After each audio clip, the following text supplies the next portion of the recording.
जय हिंद, जय महाराष्ट्र मित्रांनो. तर आज आपण BMC क्लर्क जी एक्झाम झालेली आहे त्याच्याबद्दल थोडंसं अपडेट घेणार आहोत.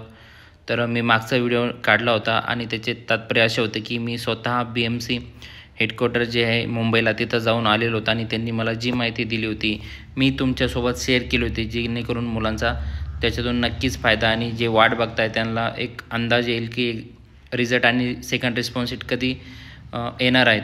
तर तुम्ही माझा मागचा व्हिडिओ बघितला नसेल तर प्लीज चॅनलला सबस्क्राईब करून तो व्हिडिओ बघून घ्या, जेणेकरून तुम्हाला कळेल की मला त्या अधिकारीकडून काय काय माहिती भेटली आणि कशी भेटली. आणि मी त्या व्हिडिओमध्ये सांगितलं होतं जर 5-6 दिवसानंतर जर रिझल्ट नाही आला तर आपण त्यांना कॉल करून परत विचारणार आहोत.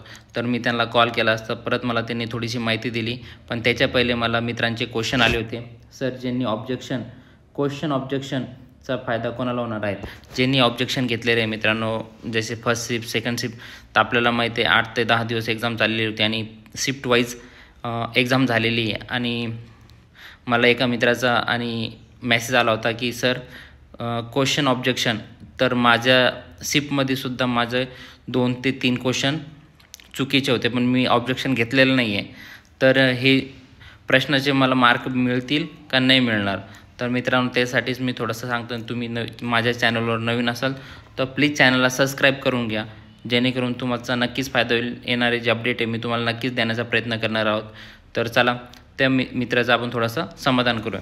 तर क्वेश्चन ऑब्जेक्शन, आता समजून चला 2 तारखेला तुमची सेकंड शिफ्ट होती, त्याच्यात जर 2 क्वेश्चन हे चुकीचे होते, ठीक आहे मित्रांनो, 2 प्रश्न हे चुकीचे असेल आणि जर ह्या प्रश्नासाठी कोणी ऑब्जेक्शन घेतला असेल, जर समजून चला त्या शिफ्टमधून कोणीतरी एका मुलाने ऑब्जेक्शन घेतला असेल की ह्या शिफ्टमध्ये 2 क्वेश्चन आमचे हे काय चुकीचे आहे, तर त्याच्या करेक्शनसाठी सेकंड रिस्पॉन्स येईल तेव्हा आपल्याला समजेल का ते खरंच प्रश्न चुकीचे होते की नव्हते. जर असतील तर आता ते रीचेकसाठी गेलेले तर ते आपल्याला क्लिअर होऊन येतील. जर ते चुकीचे असतील तर ते सगळ्यांना मार्क भेटणार आहे मित्रांनो. त्याचे ज्या शिफ्टमध्ये त्याचं होतं 2, तर त्याचा नॉर्मलायझेशन करतील त्याचं काहीतरी. सगळ्या शिफ्टमध्ये 1-1, 2-2 प्रश्न हे चुकीचे होते, कोणत्या शिफ्टमध्ये नव्हते मी म्हणत नाही, सगळ्या शिफ्टमध्ये होते.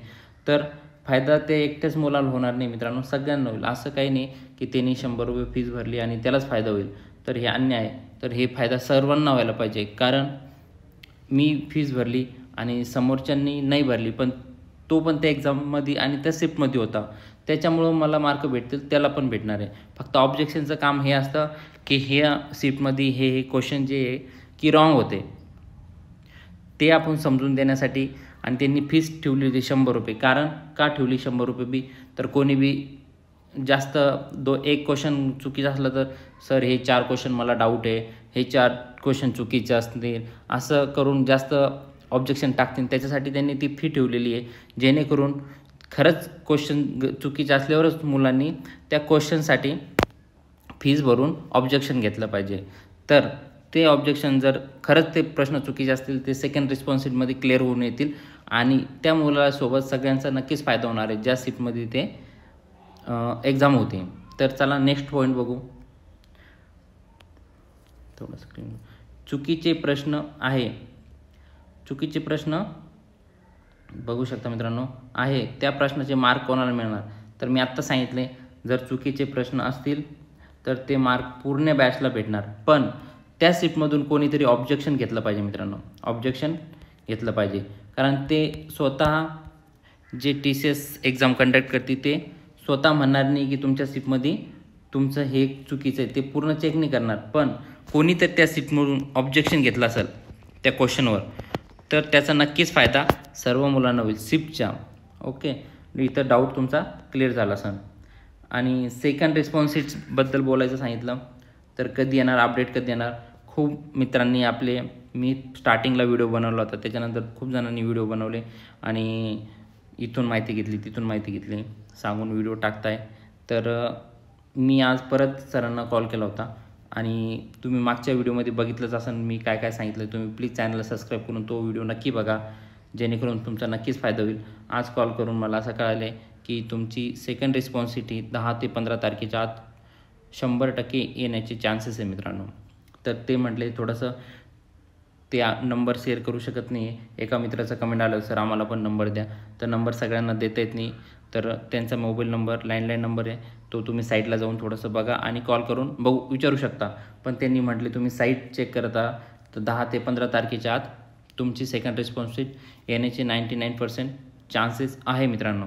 तर फायनल रिझल्टची गोष्ट येते. त्याच्यानंतर फायनल रिझल्ट किती लागेल, कट ऑफ किती लागेल, नॉर्मलायझेशन काय होईल, याच्यावर आपण नॉर्मलायझेशनचं एक व्हिडिओ स्पेशल बनवणार आहे.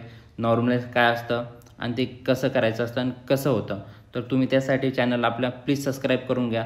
आणि फायनल रिझल्टची गोष्ट म्हटली तर तिथून आल्यानंतर आपली सेकंड रिस्पॉन्स शीट आल्यानंतर कमीत कमी एक 25 दिवस, 20 ते 25 दिवस, तरी पण तारीख साधारण फरवरी फर्स्ट वीक किंवा सेकंड वीक, एक 7 तारखेपासून 15 तारखेपर्यंत फरवरीचा हा रिझल्ट फायनल लागू शकतो मित्रांनो. त्याच्यानंतर डॉक्युमेंट चेकिंग, व्हेरिफिकेशन लवकर होण्याचे चान्सेस आहे मित्रांनो. तर तुम्हाला माझा व्हिडिओ आवडला असेल तर प्लीज चॅनलला सबस्क्राईब करा, जेणेकरून मी तुम्हाला इन्फॉर्मेटिव्ह माहिती